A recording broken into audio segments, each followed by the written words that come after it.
Hello friends, ఈరోజు మనం mutton curry ఎలా చేయాలో చూద్దాం. ముందుగా మటన్ని బాగా వాష్ చేసి బాగా క్లీన్ చేసుకోవాలి. ఇప్పుడు ఒక ప్యాన్లో వాష్ అండ్ క్లీన్ చేసిన మటన్ వేసి అందులో పసుపుని వేసుకోవాలి.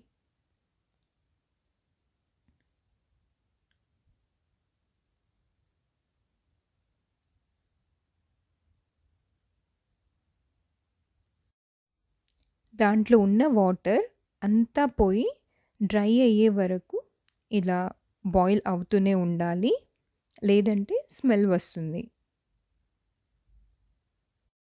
ఇలా వాటర్ అంతా డ్రై అయిపోవాలి. చూస్తున్నారు కదా! వాటర్ కొంచెం కూడా లేదు. ఇలా అయిన తర్వాత మనం తీసుకున్న ల్యాంబ్ అంతా మునిగే వరకు వాటర్‌ని యాడ్ చేసుకోవాలి ఇందులో. ఇలా ల్యాంబ్ మొత్తం డిప్ అయిన తర్వాత మళ్ళీ దీనిపైన ఒక మూత పెట్టుకొని బాయిల్ చేసుకోవాలి.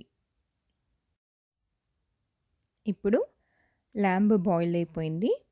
ఇలా బాయిల్ అయిన ల్యాంబ్‌లో కర్రీకి సరిపడనంత ఉప్పు, అలానే తగినంత కారంని వేసుకోవాలి. నాన్ వెజ్ కాబట్టి కారం కొంచెం ఎక్కువగానే పడుతుంది. లేదంటే బావుండదు.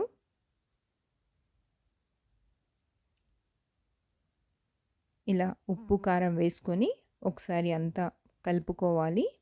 అండ్ ఇది ఇంకొక 10 మినిట్స్ ఇలానే బాయిల్ చేసుకోవాలి. ఇలా చేస్తే ల్యాంబ్ పీసెస్‌కి ఉప్పు, కారం బాగా పట్టి టేస్ట్ బావుంటుంది.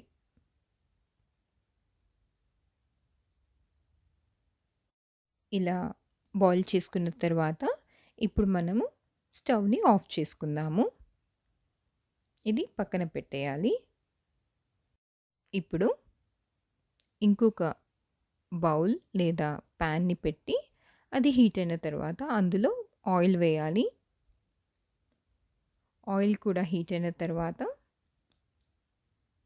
ఇందులో కచ్చా పచ్చాగా దంచుకున్న వెల్లుల్లిని వేసుకోవాలి. తర్వాత కొన్ని కట్ చేసుకున్న ఆనియన్స్‌ని వేసుకుందాము. ఇప్పుడు అల్లం వెల్లుల్లి పేస్ట్‌ని వేస్తున్నాను.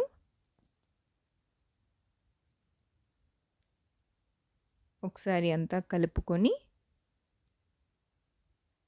ఇందులో ఇప్పుడు ఆనియన్ ప్యూరీని కూడా యాడ్ చేస్తున్నాను.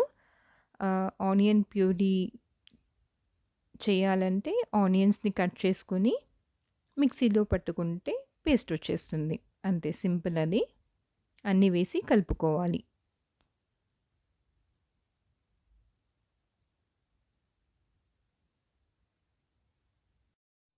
మధ్య మధ్యలో మిక్స్ చేసుకోవాలి. లేదంటే ప్యాన్‌కి స్టిక్ అవుతుంది. ఇలా కొంచెం లైట్ బ్రౌన్ కలర్‌కి రావాలి. ఇలా వచ్చినట్లయితే ఆనియన్స్‌లోని పచ్చి వాసన పోయినట్లే. ఇప్పుడు ఇందులో ఇందాక మనం బాయిల్ చేసుకున్న ల్యాంబ్ ఉంది కదా! అందులో నుంచి పీసెస్ మాత్రమే వేసుకోవాలి. గ్రేవీని పక్కన పెట్టేద్దాము. ఓన్లీ పీసెస్ మాత్రమే ఇందులో వేసుకొని కలుపుకోవాలి.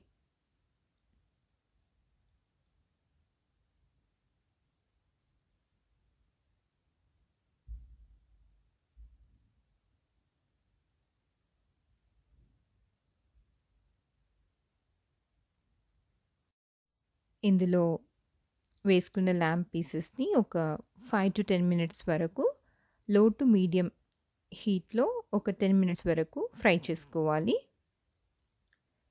ఇప్పుడు ఇందులో కొత్తిమీరను, మెంతి ఆకులని కట్ చేసుకొని వేసుకోవాలి. ఇప్పుడంతా బాగా కలుపుకోవాలి. ఈ స్టేజ్‌లో మనం ఇందాక బాయిల్ చేసుకున్న దానిలో ల్యాంబ్ పీసెస్ మాత్రమే వేసుకున్నాం కదా! ఇప్పుడు ఆ మిగిలిన గ్రేవీని కూడా ఇందులో వేసుకోవాలి.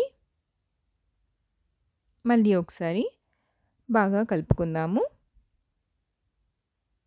ఈ గ్రేవీలో మొత్తం కర్రీ ఒక 5 మినిట్స్ వరకు బాయిల్ చేసుకుందాము.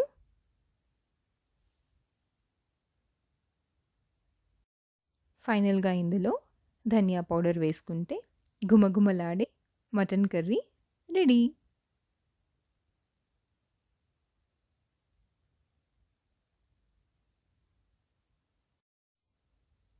ఈ రెసిపీ ఎలా ఉందో నాకు కామెంట్స్‌లో చెప్పండి. అండ్ ఇలాంటి టేస్టీ రెసిపీస్ కోసం ఆల్ అబౌట్ నోయింగ్ ఛానల్‌ని సబ్స్క్రైబ్ చేయండి.